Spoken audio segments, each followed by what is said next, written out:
Samantha.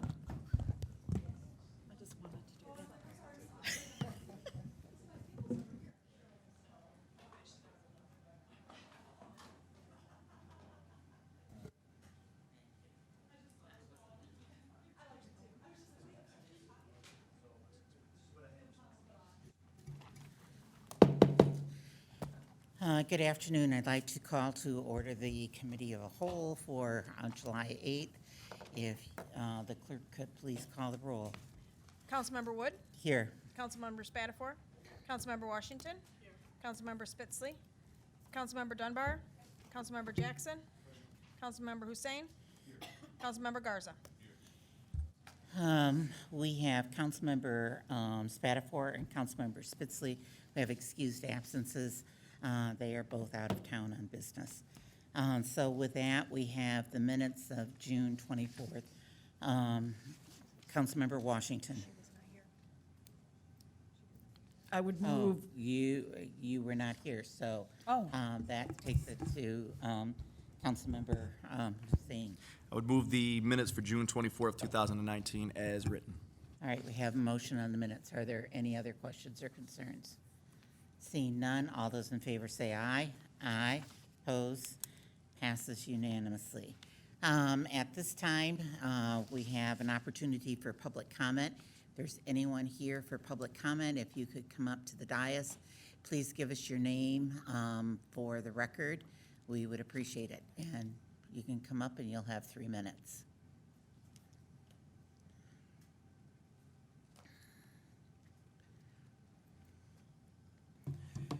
Michael Moravsky. I'm Area 1 rep for Colonial Village Neighborhood Association. I'm here to talk a little bit about the stump problem we've had with BWL, stump removal. Number one, the BWL, they admitted they'd fumbled the ball in the last few decades on taking care of the trees and trimming them. If they had, we wouldn't have had the severity of the power outages we had when we had the big one a few years ago. We would have had some, but you can't go back in time.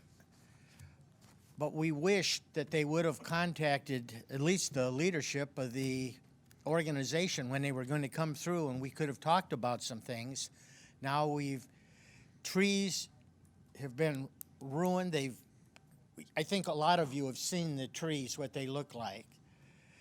And according to Wright Tree Service, they were going by what the industry standards are, which I'm not aware of. But they cut some trees with big V's on them. I mean, they really look unsightly. And then people called them back, say, hey, this doesn't get it. The whole tree's got to go.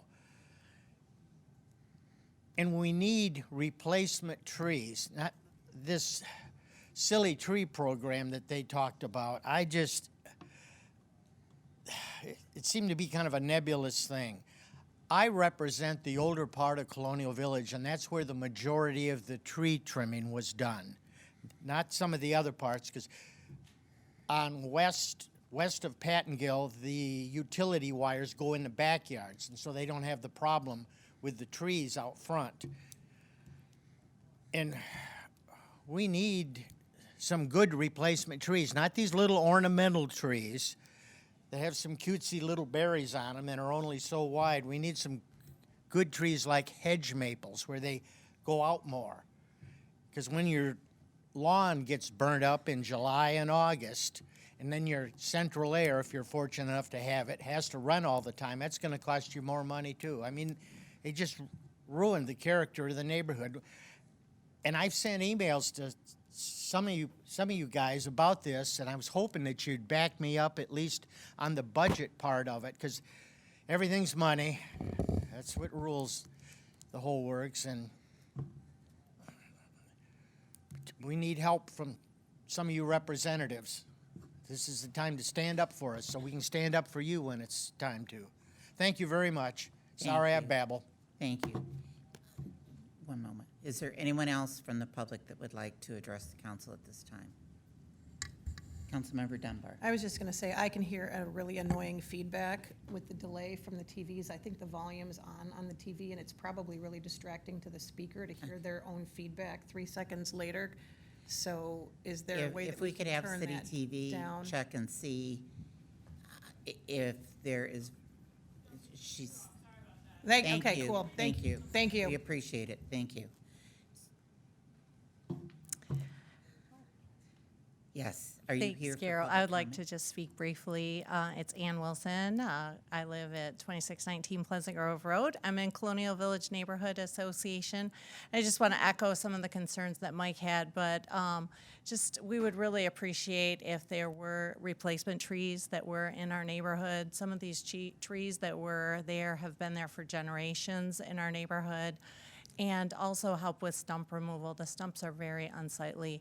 Some of the stumps are more than 3 feet in people's neighborhoods, and they have buckled the sidewalks, and they've just been left there. So if there's anything that council can do to hold either BWL or rights and help with that process, we would really appreciate it. We really appreciate our neighborhood and how beautiful it is, and anything that you guys can help to make that happen, to be restored, that'd be great. Thank you very much. Thank you. And just for the record, I know council members that have received emails from Colonial Village, been quite vocal during the budget process and every time Board of Water and Light's been before us about this issue. So we are trying to resolve it and come up with some type of resolution for you, which we'll be talking about later on our agenda. Councilmember Washington.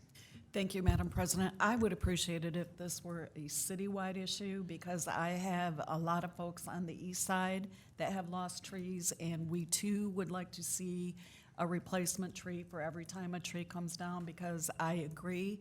I think it's critically important that we don't suffer from deforestation. We need the trees for our environment and for cooling purposes. And we too would like to have replacement trees. So if this is something you could put through public service, or that we could get moving on this, it would be a great service to the entire Right. city. As I said, hopefully some of these questions will be answered in the future, and future in this meeting. Are there any other public comment at this time? Seeing none, what we have next on the agenda is the presentation from the Tri-County Office on Aging's fiscal year, multiple year, 20 to 22. And Marion, if you'd come take a seat at the table there. We're pleased to have the director with us this evening. And if you would push and make sure that the green light comes on, you'll see it, okay. And with that, we'll turn it over to you, and you can go through the report. We all have a copy in front of us, and you can go over it with us. Thank you. Hi, I'm glad to be here tonight. My name is Marian Owen. I'm the Director of Tri-County Office on Aging. And just to give you a little history, those of you who are new, the Tri-County Office on Aging is one of 16 area agencies on aging in the state of Michigan, and over 600 nationally, which are designated through local units of government and our state office on aging. TCOA was founded in 1974 by the cities of Lansing, East Lansing, Ingham, Eaton, and Clinton counties. And actually, it was a city office prior to that. Marion, I'm which- going to interrupt you real Yes. quick. I noticed they've been coming back and forth with City TV. Is the green light on? Yes, right. Push it down Is- and the. Yeah, see- now okay, can, thank okay, you. maybe I'll get closer. Can you hear me now? Yep. Okay, good. Now they're pointing, okay. Okay, thank you. and so the city of Lansing was actually the sponsor in forming Tri-County Office on Aging. And we are responsible for planning and developing programs for older adults 60 and over. In the last 25 years, though, we've also been serving younger people with disabilities through our Project Choices program, which is a Medicaid-funded program as an alternative to nursing homes, and where we provide services in the home and to help that person remain independent in their own home, or it could be a foster care home as well, but out of the nursing home. As you may guess, most people choose not to be in a nursing home, but sometimes they do choose. So, but most often, 90% of the time, they do not. Now, that's our largest program. Our multi-year plan is something we are required to do for our State Office on Aging, which is called Aging and Adult Services Agency. And they are responsible. You have the federal government, then the state, and then the local area agencies, and of course the community. And so this is our area plan, multi-year plan for fiscal years 20 to 22. And we go through a process. We held about 16 forums in the Tri-County area, some of which were in the city, of course. And we had three public hearings as well. We conducted a survey, a needs survey of people, and found out some of which we already knew, that housing and homes, affordable and accessible housing, in-home services, and nutrition are the highest, what people explain are their needs, in addition to transportation. Just to give you an idea, for the next few years, we're kind of continuing some of the things that we are doing, but which, is our core services, our information and assistance, where we provide information on programs and benefits to older adults, their caregivers, and the general public. Advocacy is a large activity which we've always dealt with, and that can be advocacy at the local level and as well as the state level. We're real involved in advocacy with the disability community, as well as with our own area agency association and Older Michiganings Day, which some of you may be familiar with. But we are in the process statewide of forming the area agencies, that is, a management services organization, which would be the hub for contracting through one entity on behalf of all of individual area agencies to provide social and health services to people who are receiving services through health plans, Medicare plans, Medicaid plans, health systems like hospitals, physician groups, and the like. We know this is something we need to do for the future because the healthcare system is changing. And we would like to be a part of it because much of what happens to older adults and people with disabilities is their problems are not just medical, they're also social. So that's something that we're real interested in continuing. And in terms of housing, we are planning on continuing and updating our housing directory, which provides a great deal of information for people looking for housing.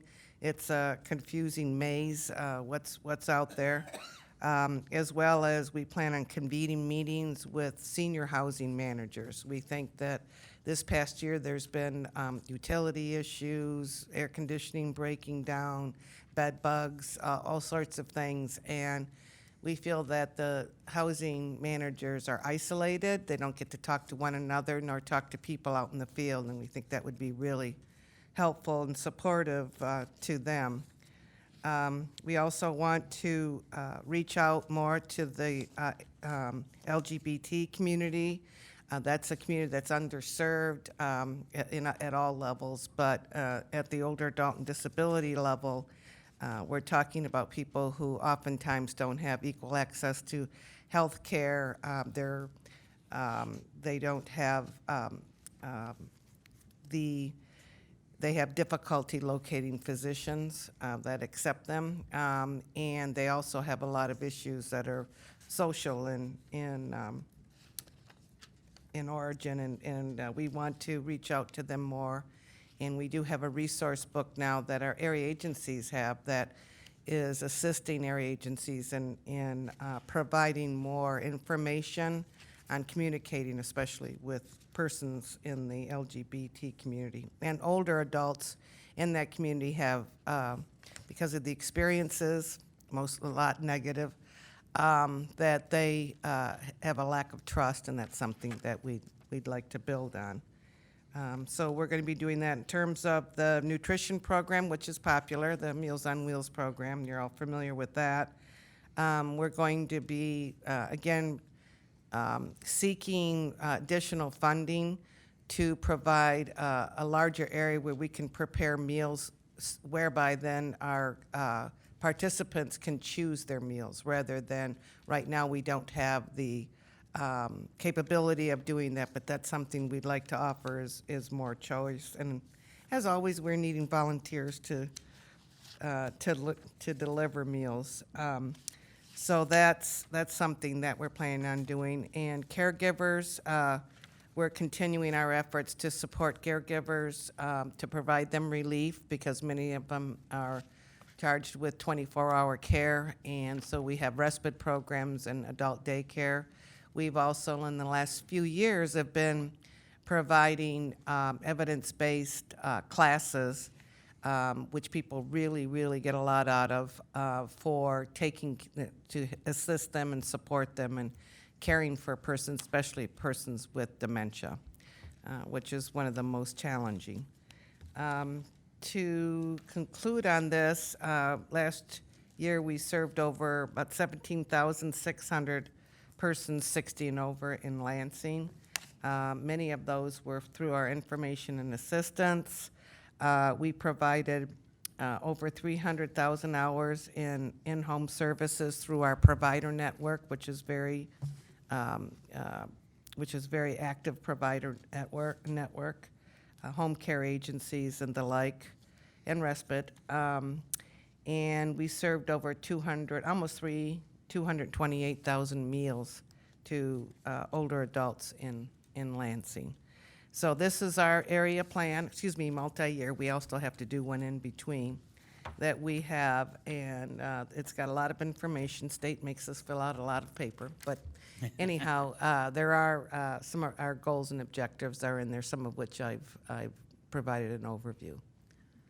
Are there any questions for Marion at this time? Councilmember Jackson. Thank you. I understand this is the financials multi-year, so this isn't necessarily a finance question. It's just about services.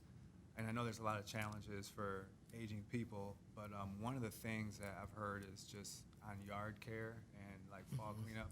And I know that we've had volunteer groups in the past work with the city on like certain days, and it was like certain amount of yards, maybe 5 or so.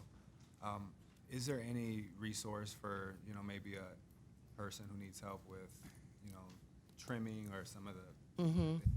That's an area that's still, that and home repair, still areas that are needs. And with that program, we I believe, still have the partnership with the Disability Network, and we started with a little fund from one of the former city council people, where they bought the tools, and it's very limited. Getting volunteers for that is very difficult, but it is there. But that's something we would like to do. Years ago, we had a program with Hingham County Prosecutor's Office, and it was very successful. It went on for several years, but of course, because of funding, they didn't have anyone to supervise that program, because you do need supervisors going to the homes of people. So, but this is a way that they would, it was a diversion program for persons who had to serve any kind of time or pay a fine in lieu of. But it would be nice to see something like that back again. But we're always working on that. And yeah, there's a lot of groups out there, not as many as we would like, volunteering their time, but typically it's for a day here, a day there. And if there are clients that are on receiving assistance through the Medicaid waiver, we can purchase that kind of service for them. But that's the only one that we're allowed to do that. But I hear you on that one. It's a problem. Are there other questions for Marion at this time? I think you were referring to the Snow Sergeant Yes, Snow program Sergeants. that we've worked with, and I don't believe they're doing any grass cutting No. or things like that, but I do think that I know we've worked with Tuesday Toolman Yep. for doing ramps and things like that, as well as the Disability Network is also has funding for those types of projects. And I did not mention this earlier, but something we've talked about for years and are looking at it more seriously and working with people out in the community, other advocates, is a millage in Ingham County, and we, of course, would like to see it in all 3 counties. But we're one of the few regions in the state that has no millage. They are virtually available now in all but, I think, 8 counties in the state. So we don't have that here, and you know, that's something that we could use for these services, because we do have wait lists for programs, but home repair, transportation, you know, the chore services that we've just been discussing, those are services that we really need. Marion, for those that are receiving millages, did you notice whether their allocations from the state and federal government, whether they were decreased or? No, they they won't decrease it from the federal or state. It doesn't harm that. Okay. You just have to be Because we've watched that happen. right, before. exactly. You have to be creative, and you know, I look at it this way: we have a consortium board made up of the 3 counties and the 2 cities, and so we already have a good collaborative body that has worked together for many years for the greater good of older adults and people with disabilities. That would be a good place if we had a tri-county millage for it to be monitored. So, Are there any other questions for Marion at this time? Because the group that I am executive director from receives money for programming. It doesn't go for salaries, but it goes for programming with RSVP, and we receive grants from them. I'll be recusing myself from the vote here in committee as well as at the council meeting, because we are part of your funding. right, and I should mention that it's I was very happy to hear that, you know, we're working on and funding, hopefully, a telephone reassurance program. Yes. We used to have one years ago, and it really was a good program. Good. Okay, so with that, Councilmember Washington, do you have a motion? Yeah. I would move that we approve the budget for the Tri-County Office on Aging. The implementation plan. The implementation plan. Thank you, not a problem. All right, we have a motion. All those in favor say aye. Opposed? And let the record show that I'm recused from that vote. Okay? All right, and so we'll have this out later this afternoon, this evening, and you should have it in plenty of time Okay. for that. Thank you. Thank you very much for all your support. All right, thank you. Okay, we have the resolution passed on that. We have resolutions for the reappointment of Carl Dorshemer as the city representative for downtown Lansing, and I believe that's Downtown Lansing, Inc., is that correct? On that one, okay. And then James Stajos for the Lansing Entertainment Public Authority Board, Joan Nelson for the Michigan Avenue Corridor Improvement Authority, and Jonathan Luco for the Saginaw Corridor. These are all reappointments to these positions. Councilmember Washington. Thank you, Madam President. I would move the resolution approving the reappointments of the individuals listed below with those committees. All right, we have a motion, and just for the record, Samantha, these have all been vetted and meet all the statutory requirements, correct? Thank you.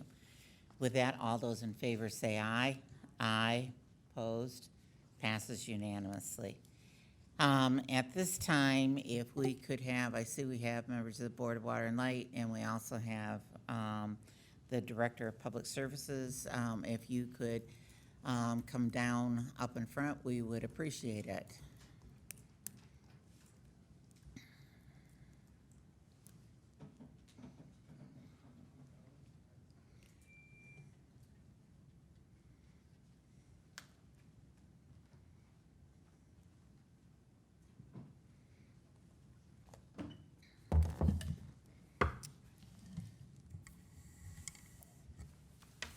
Good afternoon.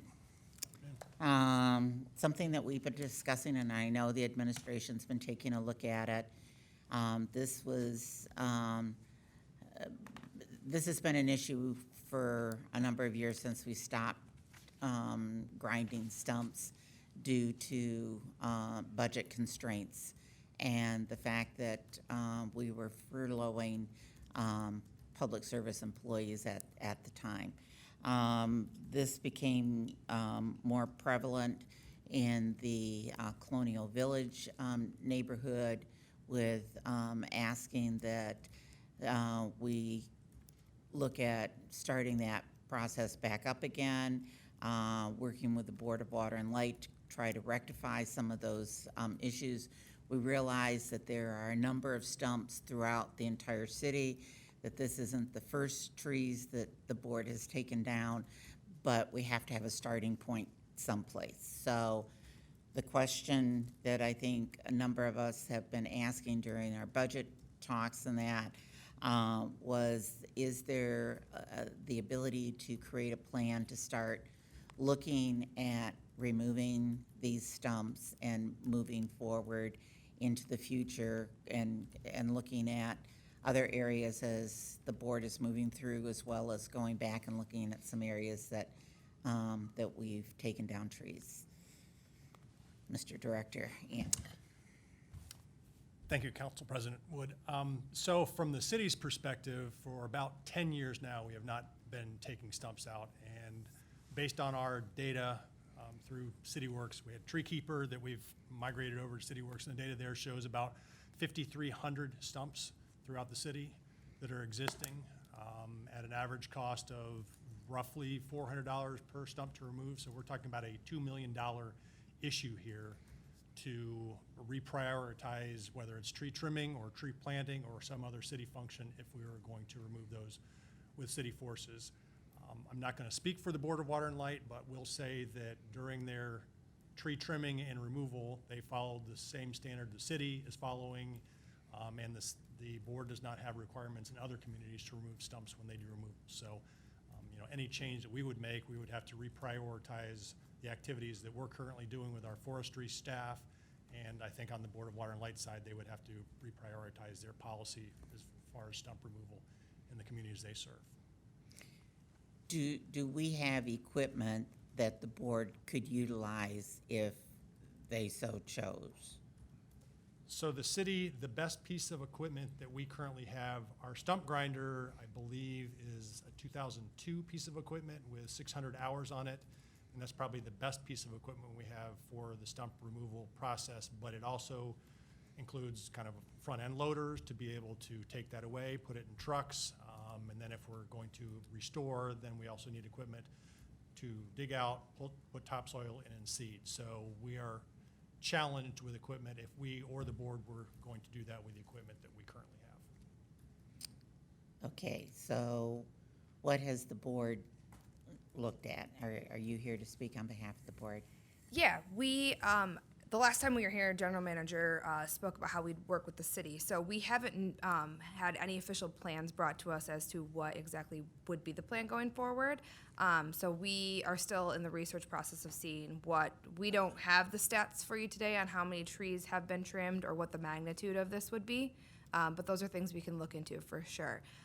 When we speak to the stump grinding and whether that would be something that would be accessible for us to use, we also have concerns about manpower for that too. So I think there's a lot that we still need to look at and see what the partnership would be. Well, do we have a timeline? I mean, We currently do not have a timeline. to the city, do we have a timeline that we can put some meat on this so that, we're able to answer the public. Either we're going to move forward in doing something, or we're not going to move forward in doing something. We need to, put a bow on this one. Right, so that's, once we have all the costs together and can look at the total time it would take. When we were doing trimming, the best we were able to do is about 1,200 stumps in a year, so this would be essentially 5 years of a full crew doing stump removal if we were to do that. So that would be a significant shift in our forestry staffing. I also want to point out that we had other neighborhoods that were affected like this by the West Side neighborhood, and in that neighborhood, they took care of that themselves, and so this again would be a policy shift. So we could bring numbers together, and then it may even be a budget consideration for the following year that we would have to look at if it's a high priority. Just a second, Councilmember Dunbar. I understand that the West Side neighborhood might have stepped up and decided, to remove the stumps, but there are some neighborhoods that economically cannot do that, that don't have the resources to be able to do that. So I don't think that they should be penalized to be able to say you've got to live with those conditions that are out there. I think there's a couple of issues that have been raised by the public. One has to do with the fact that there's still growth happening with those trees that are causing sidewalk to heave up and issues with that. When we look at the fact of what the board has budgeted for doing the tree trimming, and that you have, I believe, are close to finishing your cycle, so it should be less expensive now for you going back through the city than what it was when you took this on after the ice storm with what the magnitude of what you had to do. So if you looked at the budget process and looked at that, you would have additional funds that you could dedicate to removing stumps. Councilmember Dunbar. Thank you. I can't speak to the board's budget, but from the standpoint of the city, based on the fact with the numbers that you've just said and the amount of staff that would be required on a 5-year basis of almost full-time, stumps are I realize that it affects the person whose house it's in front of, but on a citywide budgetary priority scale of roads and other things, like that the tree is down and the wires are not in danger, it's not gonna fall on somebody's house. It's not aesthetically pleasing, but while we're trying to get our roads paved, maybe that's not something that I would support the city paying for. Don't know what your budget is, and maybe you can work that in at the Board of Water and Light. With regard to the roots, which I do think are a concern because they do continue growing, is there something that we can do chemically or by cutting into the base around it and separating the stump from the root system to prevent further heaving? Is there something that can be done that way? And I know that what that'll happen is somebody's gonna go, if you had put a saw down there to cut off the roots, why didn't you just take out the stump? But it is a completely different process and takes a much longer time to do the stump. So is there a way to retard the growth of the roots from the stump?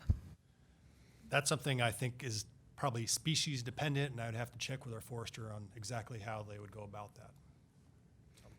Okay, Councilmember Jackson. Thank you. So I am cringing when I hear $2 million because that's assuming that every stump person throughout however long you have the inventory wants to get it replaced and removed, all the way from removal to restoration. So we can easily cut that in half because there's gonna be way less than 50% of those stumps out there of the 5,300 that's gonna possibly even want to. And then the people that's actually gonna apply, we're looking at, who knows, a tenth of that. So let's just look at the numbers that way. Also, it sounds like manpower, no offense, but Board Water and Light has so many employees, and you guys do a lot of great things. All the wires that you maintain, all the different things, but there's a lot of people there. So if it was a priority, which I think it should be between the city and the board, then I feel like there's some way to make it happen. I'm a little disappointed because we have brought this issue up in the past, and all we wanted in council was an answer. If you tell us that you can't do it, or you don't want to do it, or it's just not feasibly, financially, fiscally responsible, then we can at least, like President Wood said, go back and tell the people. But at the same time, you mentioned that there's a take it out removal, which has its own costs associated and equipment associated, and it sounds like restoration, which has its thing. That sounds like there's room to like work on who does what and something can happen, but there are a lot of people that, and another thing, Board, Water, and Light, as much as I get on them for things, you know, it would be great to see that they do a tree replacement, because they're already, you know, you guys already have controversial things out there with some citizens. It would be nice to see making that effort to get some replacements. So hopefully we can make something happen. But if not, just let us know and we can act accordingly.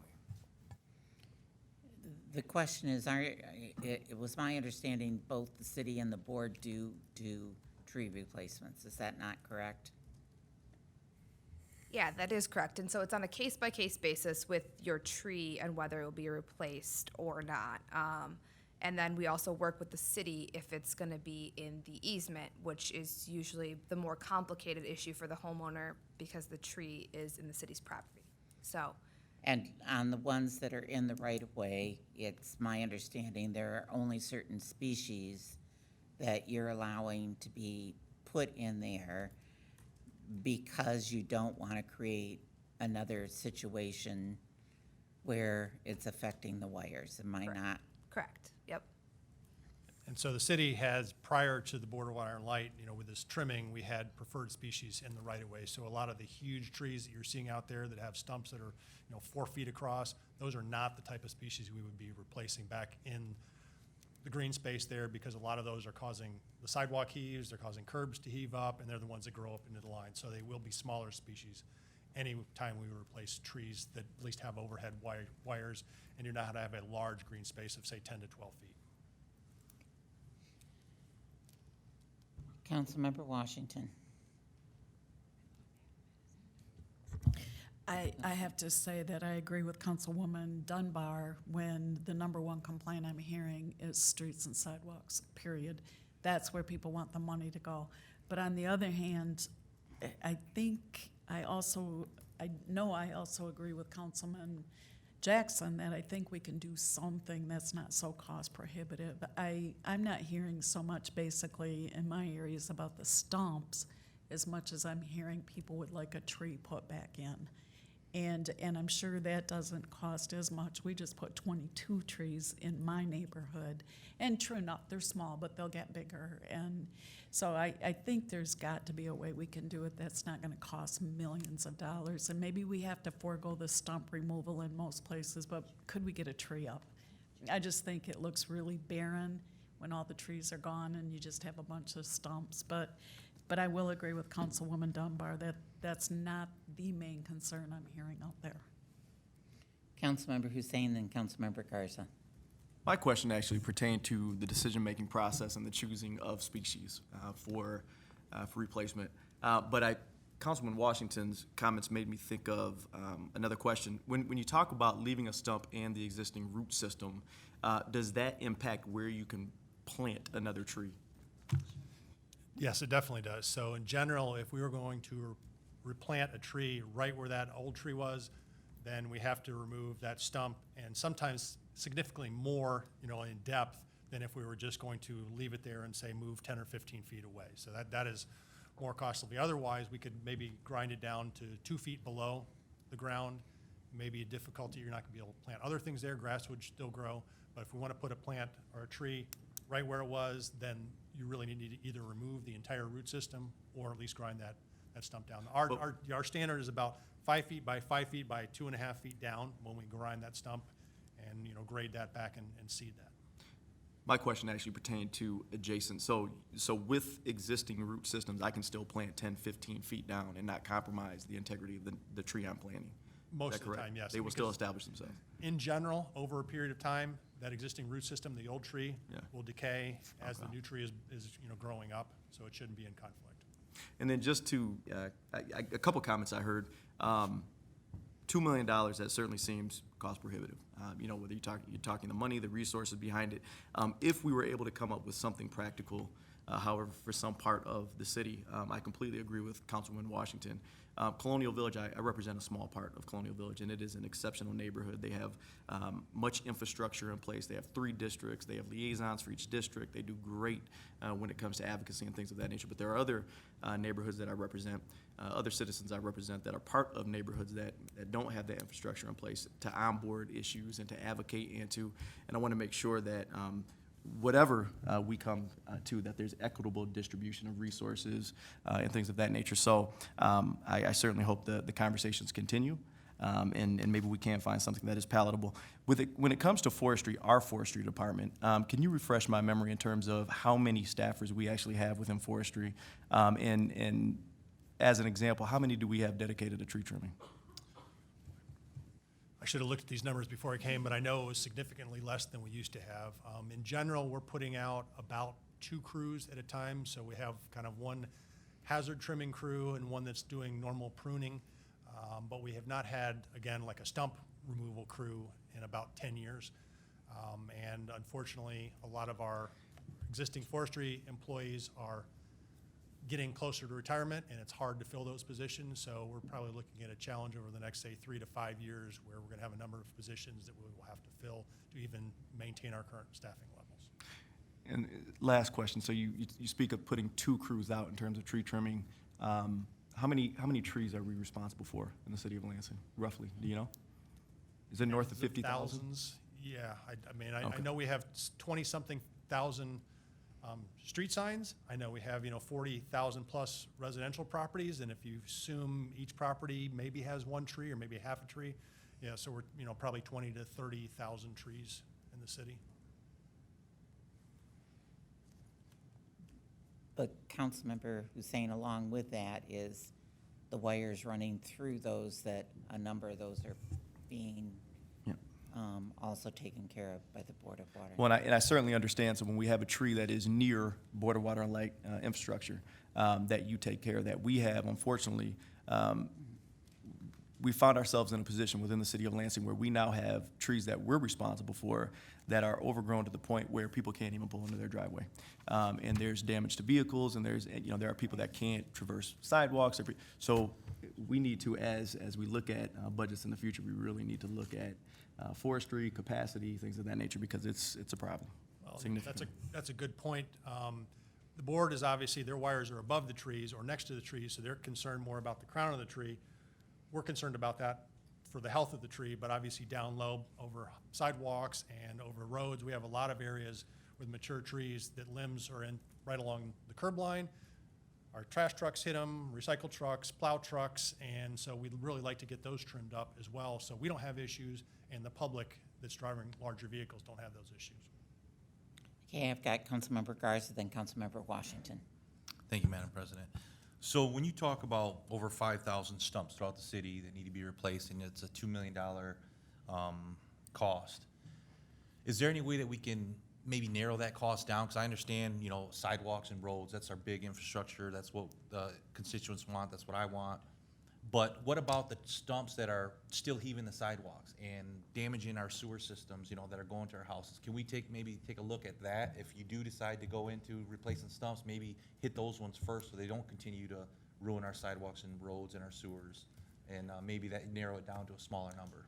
We can certainly attempt to do that. I don't want to drive and look at every single stump and then do an assessment, but if we can look at our database and see when the tree was cut down, the species, then we might be able to get a better assessment of what issues there are. And if there are sidewalk issues, those are something that we should have. If residents put that in Lansing Connect, we go out and look at every single one of those and make those safe initially by either cutting those or wedging them, and then they go on a list for replacement as a project. And at that point in time, then we could look at addressing the trees in that area at the same time. All right, thank you. Councilmember Washington. Thank you, Madam President. I know you got tired of my memos because I gave you so many. I got tired of writing them up myself. I had to stop even after a while, but thank you for your attention to it. How many vacancies do we have in forestry? I know we have one seasonal vacancy, and I believe we have somewhere between 2 and 4 forester positions between the 400 and 600 arborists.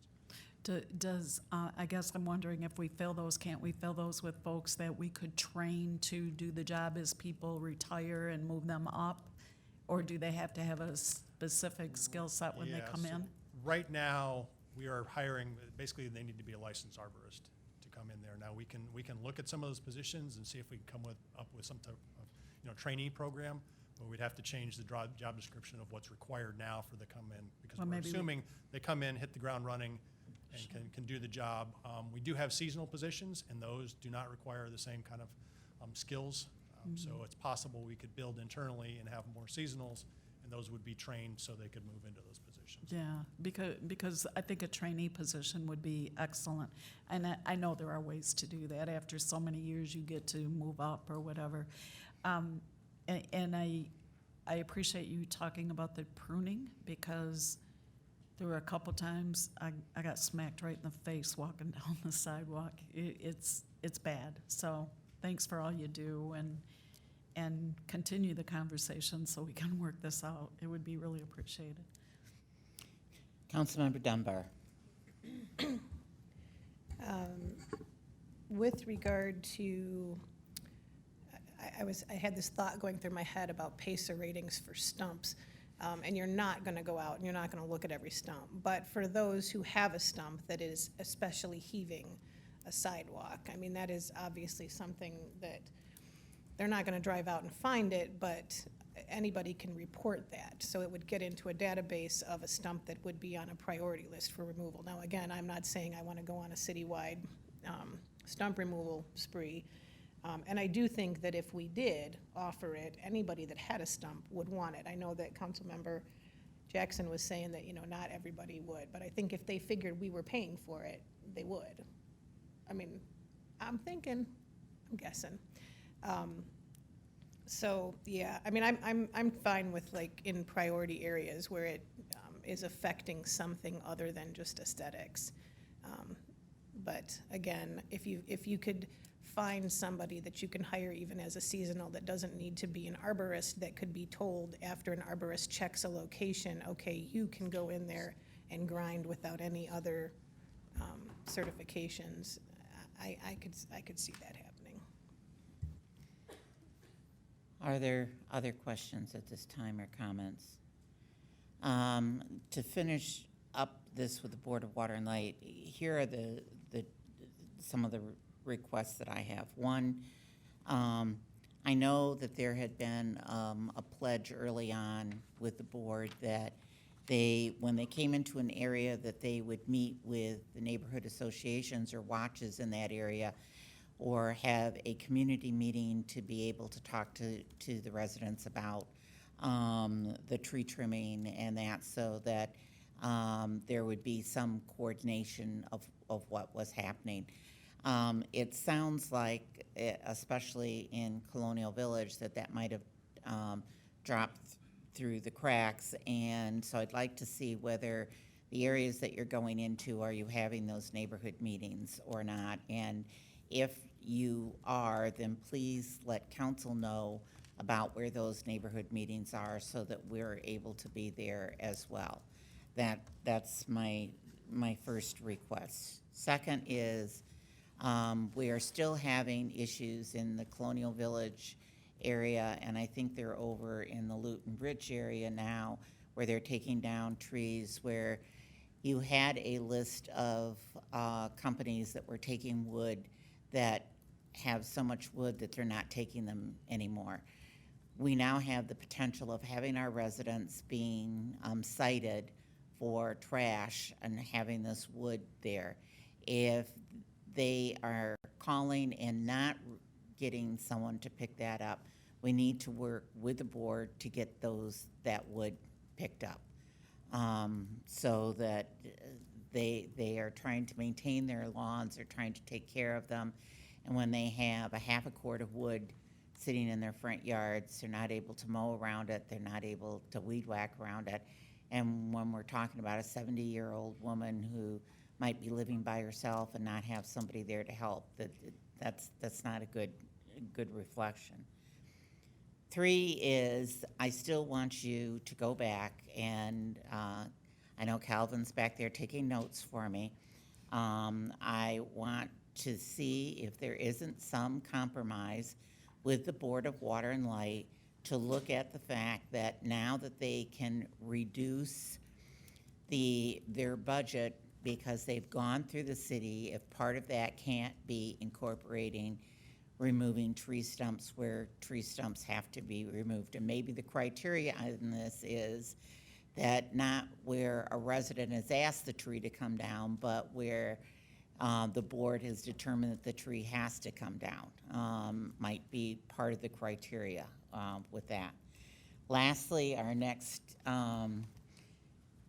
meeting, our first meeting in August is August 5th. I hope by then that there might be some type of communication that we're able to pass on to the public as to where we are with this issue.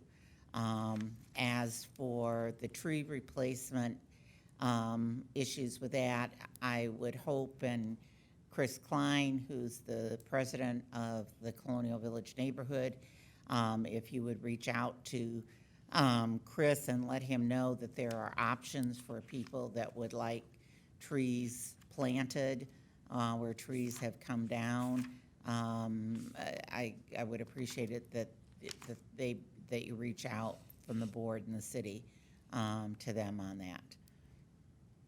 I think that hits the issues. Yes. Yeah, I can definitely take note of all those things. As far as the neighborhoods that we're going to be in the future, we're kind of in the phase of tree trimming where we're picking up all the random pieces where we haven't finished up yet. So we're about done with our tree trimming cycle. So there's not any official neighborhoods right now. But once we restart again, we can definitely make sure you guys are in the loop on that. As far as the salvage list, I know that we've committed before to, if we're having any problems with residents, feel free to contact us and we can make a solution for that.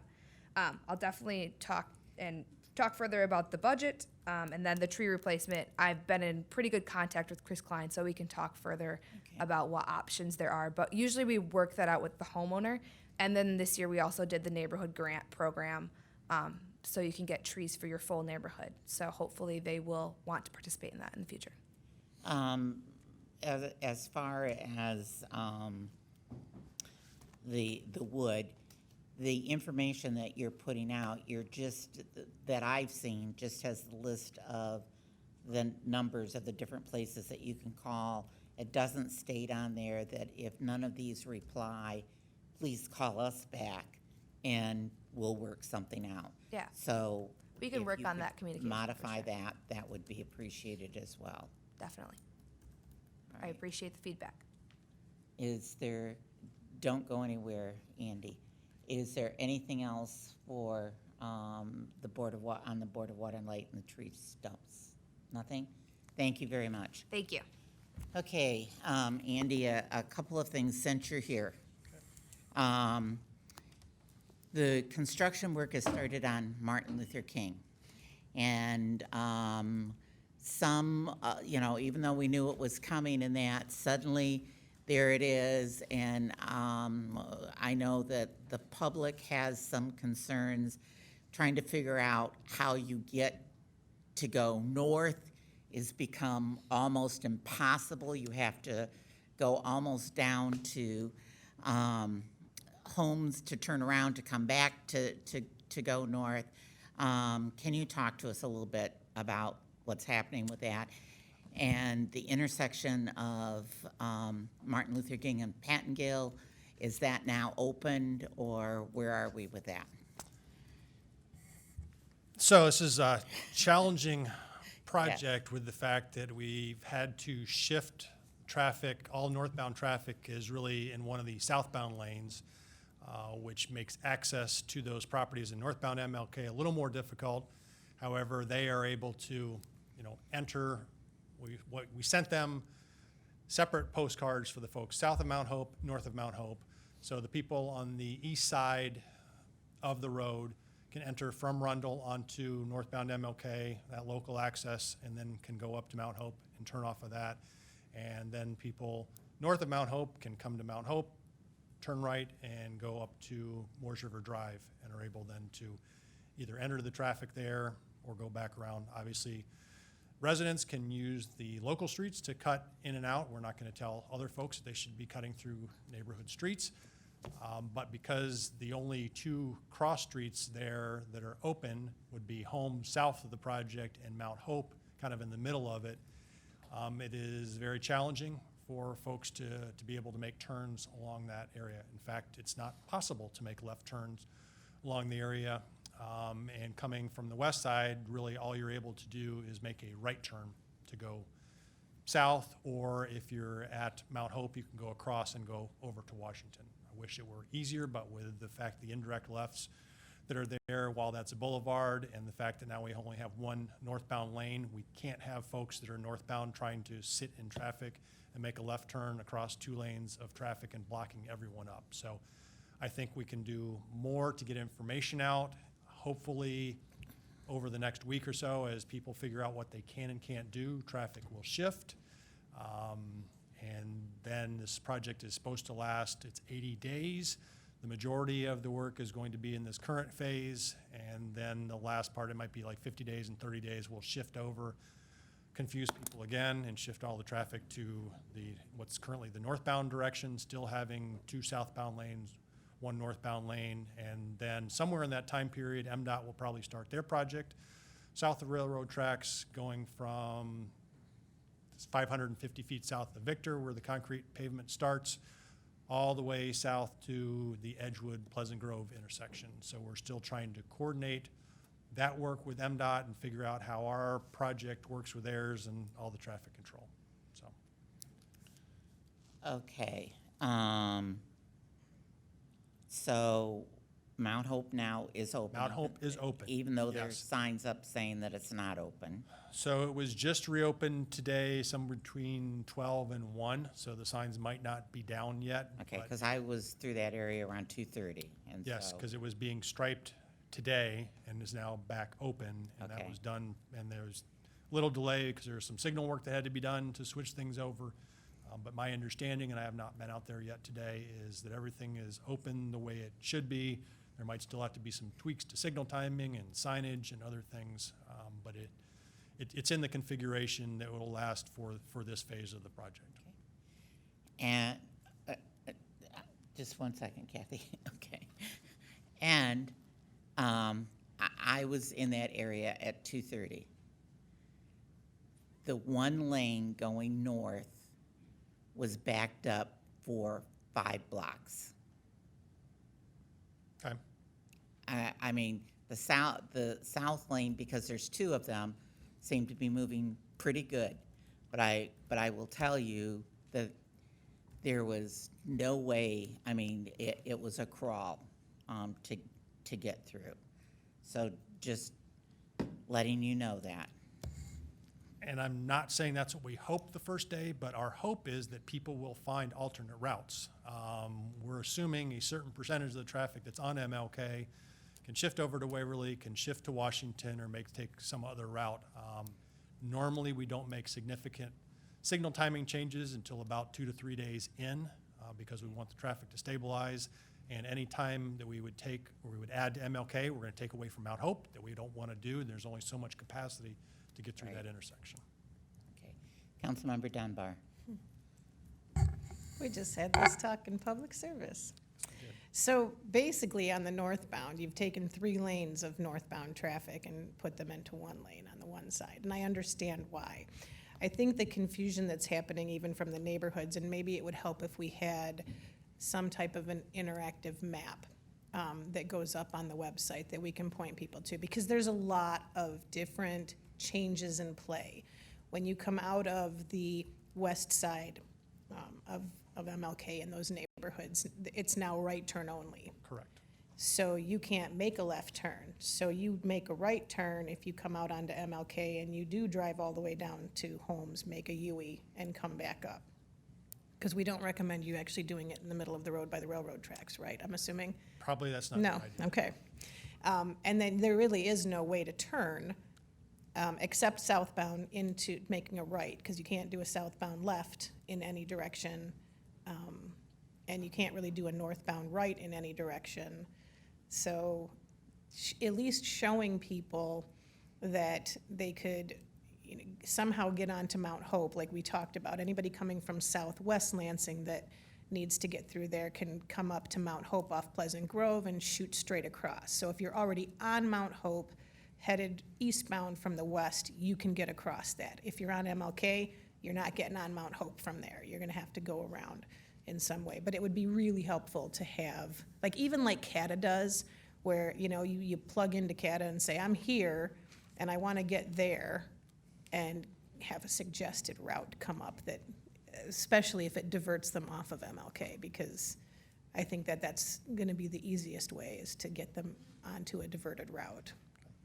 But it will be very confusing for the first couple of days, so we're all gonna have to just deal with it. Because frankly, we all want the darn road paved, and we all asked for this. So now we have to deal with it. So, but just try to make it easy as possible. I understand the interactive map, and for those of us that are computer savvy, that's absolutely wonderful.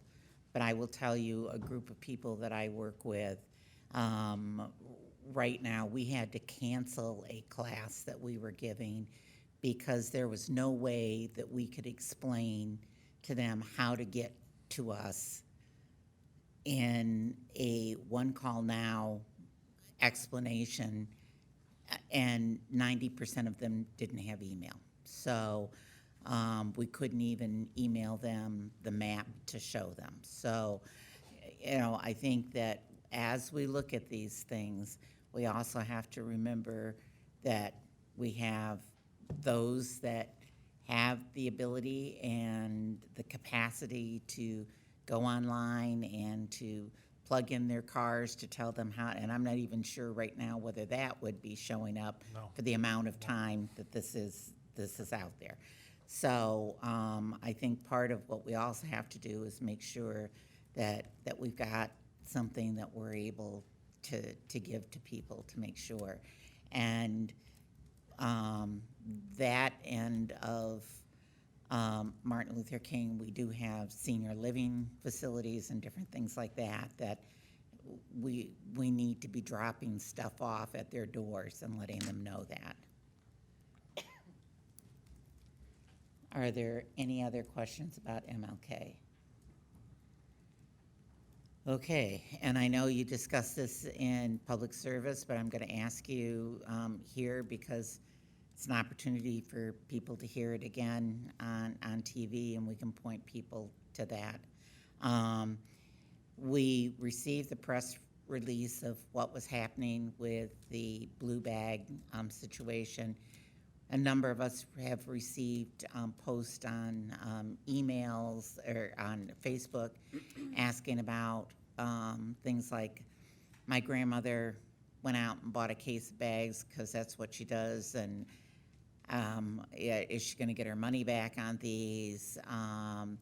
You know, it's too costly for me to go from a bag once every, 2 or 3 weeks to having to pay for a cart. So can you give us, and I know that this is something that's in progress, that you're constantly looking at this and making tweaks to it, but could you give us a current update on it? So briefly, as of July 12th, retailers could no longer order bags from our vendor. However, they can continue to sell them until they're out of them. We plan to continue picking bags up through the end of December. And the reason you haven't seen a formal press release yet is we're still trying to work on another alternative for those that don't generate a significant amount of trash. So we're anticipating that would come out hopefully this week still, which would clarify some of that. The question of what to do if someone bought, 10 rolls of bags or 16 or whatever the number was, and how we're going to address that. We will come up with something to address that, but our hope is that people can use most of them, by December, and then we'll come up with a way to do that, because we do have to buy bags back from the retailer at the end of December if they don't sell all those out, and any bags that were not sent to retailers by the company that's supplying the bags, we have to buy those back from them as well. So that is something that we'll figure out as we go forward. Are there any Councilmember Washington? I just want a clarification. They can use the blue bags up to December or through December? Through December, Okay. through the end of December. And I've had a lot of questions as to why we went to this, and if you could answer that, that would be helpful. It's a number of reasons. So one, it is not efficient for us right now routing-wise, because we don't know when someone will put a bag out, so we have to drive every city street every week or every collection route in case someone puts a bag out once every week, every 3 weeks, every 4 weeks. We never know when a bag will be out there. Whereas cart customers, we know where we actually have a customer and where we don't. Number two, it is just more efficient for us because we have automated collection carts, so the trucks can actually pick the carts up and dump them versus getting out other vehicles to pick up the bags. Bags can break open, animals get in them. We also have injuries, mostly back-related injuries, based on picking those up. And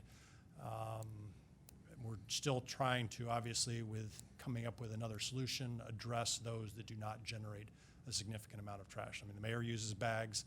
I put out a bag every 4 or 5 weeks. So there are folks there that do not generate a significant amount of trash. Carts are actually more cost-effective if you put out, say, more than 1.5 bags a week, but there are people that put out 1 bag a week, a half bag, every other week or something like that. So that's why we haven't officially rolled out the press release with all the options, because we are trying to have an option that addresses those folks that are not putting out a significant amount of trash that now feel like they're being forced to purchase something that they don't necessarily need. Councilmember Hussein and Councilmember Garza. Just a second. Were you done, Councilmember Washington? Yes. Okay. Councilmember Hussein and Councilmember Garza. My question was actually just answered, but I do want to say how impressed I am that you only put out 1 bag every 5 weeks. Good for you. That's incredible. Councilmember Garza. Thank you, Madam President. So is this like a done deal, or is there any room for, because I guess what I'm concerned, and because Granger, for instance, they have a order where you can go and say, I want so many bags. And wouldn't that be a way to track if the city was able to do that and sell the bags and say, you had to get online, I live at such and such address, I'm ordering these bags, now you know that this address has bags. And two, I mean, don't employees still have to get out of their vehicle if they have, up to 2 bags next to their cart anyways? So with Granger, it's a tag program. They do mail out tags. They have very few of them right now because we're a lower cost solution, honestly, for all of the services we provide. So I'm not sure if it's a true comparison. They may or may not continue that if they have thousands more customers with that. But again, we have multiple reasons for getting out of that business. So if we were to do tags, that would have a whole nother process we would have to figure out that if we were not to do that, or we were to do bags, the current solution is better than a tag program, other than the fact that, yes, we would know where those customers are, but we would still not necessarily know when they would be putting them out. So this is kind of a first step, and we're looking at trash overall and recycling and yard waste, and with the hope of sometime in the future having a single provider for the city, not necessarily city or private, but at least we're not going to have multiple trash providers driving down the same street. So when you say maybe we have a provider for the whole city, I mean, would that be taken away from our current city employees' jobs? It's just something we're looking at. I mean, the intent is it does not make sense that we now have 3 licensed refuse haulers in the city for residential and 2 others that have applied. So now if we have 4 or 5 trucks driving down the same streets picking up the same thing, it's not efficient for everyone. or any of the companies. It's not efficient for the city. It's not efficient for Granger. Now, Eric's Refuse doesn't have significant, number of customers right now, but some of the big players have actually applied to get into the business too. And so that's really the driving force to make it efficient for everyone, which should translate to at least stable prices or possibly lower prices for trash service. Any other questions? Councilmember Dunbar. Thank you. This is this is a discussion and debate that's been going on since before I got here, but it's a significant amount of carbon emissions that we get from all the trucks that are idling as they're picking up, and they deteriorate the residential roads because of the weight of the trucks. So when you have Waste Management and Granger and the city and whoever else is possibly coming through there on every single day, it also creates visual noise because there are 3 different days when there are bins out in your neighborhood. So there's a brown bin on Friday in my neighborhood, and there's a green bin on Monday, and there's a blue bin on Tuesday. So you're never there's always days when you've got trash out. So I think that it was, there was a study done years ago, and you could resurrect that, but it probably needs to be new numbers, but basically, what it would take to either divide the city up and have multiple haulers take regions of the city, to get rid of private and have only city employees do the work, and get out of the business completely and have a contractor or one of the other providers, a private employer, do the entire service for the city. So I imagine that that's back on the table now, that we're discussing all the options, trying to come up with. So that is something that we plan to put a request for proposals out to look at primarily solid waste, but also look at how we're doing collection of recycling and yard waste to come up with some suggestions, which I believe was also one of the suggestions of the financial health team, that we look at that service we're providing and to come up with something that might be more efficient. If I could add to that too, they had talked at one point about doing it like they do in the city of East Lansing, which is they don't do pickup on Mondays. They do all the pickup on Tuesday, Wednesday, Thursday, Friday, so that when there's a holiday, nobody misses, and there's no drag in the provision, if I'm remembering that correctly. I believe that's correct, and we do it the opposite, that we could pick up Monday through Thursday, and then if we're behind, then we use Friday to catch up. Are there other questions? Just a couple of quick comments. I, for one, would not support anything that would take away from our city employees, so I want that on the record right now. And just to clarify, if we're looking at a change, we would not be eliminating, city jobs is not what we're looking at. We have plenty of- I've heard that before, Okay. elimination and moving them to different places that eventually outsources them completely. This is no different than the garage with Napa. So just so that's on the record.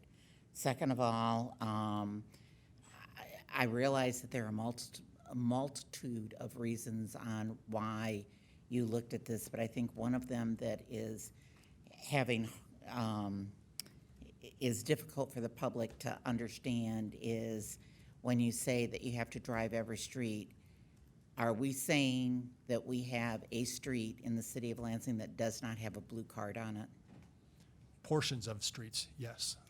But you have to still drive that street, So I think that is a difficult, to make that as one of the arguments, because you are still driving that street. There's gotta, and if you can point to a street that doesn't have a card on it, then we're great.